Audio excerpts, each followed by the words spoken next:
as you move on with the Lean on Me soundtrack with Rap Summary, I would imagine, given the content of the song and that matches what's going on in the film, how did that work? Did they approach you? Did you pitch them? Was Warner Brothers Cold Chillin' pitching for that? When Benny Medina told me about it, he said what it was and what they wanted, and was telling me about Joe Clark, because I honestly had no knowledge of Joe Clark prior. And when he told me what he was about and what they wanted done, I was like, okay, that's interesting. I was like, that's real interesting. So I really wanted it to, be right. And the funny thing is, like, I wrote it last minute. I wrote it on the ride from my crib to Marley House. Oh, wow. Yeah. Had you only been told, or did you get a chance to read the script before you wrote the song? I think I read the script. But Benny had explained to me who Joe Clark was and what he had done. Benny had already broke everything down. But I do believe that I read the script too. But I was on on my Miva BS, being a male diva about it, because I was pissed at how short Raw was in colors, that I just felt like I ain't want to waste my time with this one. I thought it was great, but I was like, get to whenever. And all of a sudden, Benny just calls me one day out of the clear blue and says, "Hey, you think you can do it today? I'll send a car for you. I'm headed to Marley House now." And I was like, damn, so I had to, last minute write the song. But I had remembered everything that, Benny had told me. And I believe I read the script, as well. So I knew, what to do. No, you know what? I don't think it was the script. I think it was a rough cut of the movie that I had. I think that's what it was. A rough cut of the movie. Yeah. You got to watch it. Okay. Yeah. And then what was the decision to put it or to not put it on It's a Big Daddy Thing? How did you guys decide that? Well, I love the song. When I got to Marley House and Marley played the beat for me, I thought the beat was crazy. And I definitely, I was like, this need to live again on one of my albums. Yeah. And I thought that video, I think, is great too, how it interweaves between you, Scoob and Scrap in particular, and then the film cuts. But do you remember why you guys decided to make your stuff black and white? No, that was, the director's idea. One thing I've learned is never question Lionel Martin. I had so many questions and Half-Steppin about, why are we playing cards instead of fighting in the ring? But then when I saw the final video, I was like, you know what? Never question Lionel Martin. Just let that man do what he do. Yeah, he's a brilliant director. Yes, sir. Delivered yes, sir. a lot of great moments. And then also with Juice, another iconic thing with Enough Respect, same thing. Did you know a lot, read a lot, see a lot of what was going on before you wrote and did that song?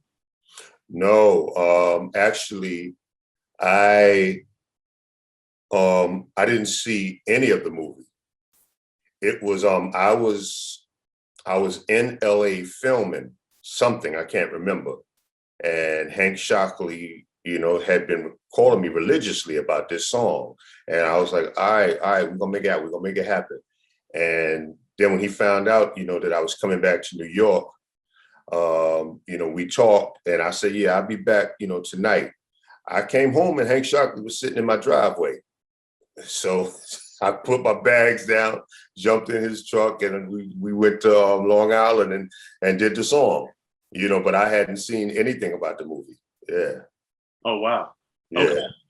And that one, since I guess that would have been more the Prince of Darkness Looks Like a Job for era, at least when it came out, I should say. It was more around that time or after Taste of Chocolate, etc. How did you blend what was going on? Because that seemed much more like a older classic battle rap Kane versus what the perception of you at the time had evolved into. So how do you think that was able to still register and connect with people? Well, I think that, a lot of the Kane supporters, that's what they wanted to hear. They didn't want to hear The Lover in You or Very Special. They wanted that type of song. So, they took to it, and I mean, if you listen to any of those albums, you hear about 3 or 4 musical songs, and the rest of it be street stuff. But what Warner Brothers put out, of course, is going to be the radio material. So it was good to have Hank Shockley there, to really give that fan base what they wanted and make sure that it's released as a single. And I thank that brother for that, because that definitely did preserve my career for a little bit longer. Yeah, and having a video, of course, too. Show you right. Yeah. And with that, most of the Colors, Lean on Me, Juice, even though those aren't Juice, I guess, is more of a hip hop film than the others, but they're all tied in more directly to quote unquote the hip hop world per se than Bad Dad Rehab. So as you're stepping out and as your acting career is evolving, how are you finding it? Or what do you find interesting about taking things that aren't so street or rap related, taking roles that are a little different? Well, I mean, that's really all that I'm looking for. When those type of roles come, asking me to play a rapper, I've already done that, for real. So, what's the need in pretending to be one? So that type of stuff don't even interest me. I want to do dramatic or action or comedy, these type of roles. Okay. And that speaks to Posse, of course, which one of the landmark films that you did. So with being Father Time and also being kind of the aloof, mysterious guy on there, but also having the wide range of the Black Cowboys and giving that a lot of shine, as you look back, since that obviously was happening in reality, why, do you think that film in particular was so important at the time and today? Well, because I feel like a lot of people didn't understand the job or position of, those Buffalo Soldiers.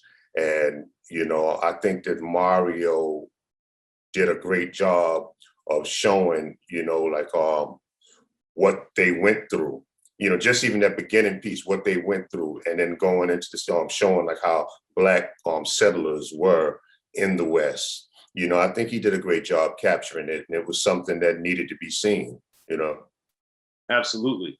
And other than films, I guess, and entertainment, as yourself at this point, as you're continuing to educate and learn and do different things yourself, how do you find that you're learning and uncovering different things? Because, of course, as I know from following you and listening to you, knowledge, wisdom, understanding, all that stuff is very important. So how do you find that you're able to continue doing that as your life and your career progress? Well, honestly, the best way is to not think that you know everything. If you always consider yourself a student of the game and you're open to learn new things, so that's really one of the main things. Be sure to check out the History of Gangster Rap by Soren Baker. He's official. History of Gangster Rap features exclusive interviews with Ice-T, Snoop Dogg, MC Ren, the D.O.C, and dozens of others. The History of Gangster Rap, a definitive look at how Los Angeles changed rap forever. In Los Angeles, the streets definitely set the tone of the hip-hop music. At 19, I got a $50,000 car. My whole angle always was, I'll be street, but I will always tell you the horrors that go along with this life. There will be penalties and casualties for just wearing the wrong color in somebody's neighborhood. And once gangster rap made it from the streets to the TV, the genre exploded. With Fab 5 on Yo MTV back with NWA. Yo MTV, it just catapulted us from being local heroes to national gangbang rappers. The history of gangster rap discusses it all from 1980 up till today. It's always gonna be shit happening in the street. You know what I mean? So it's always gonna be something to talk about. The history of gangster rap in stores now.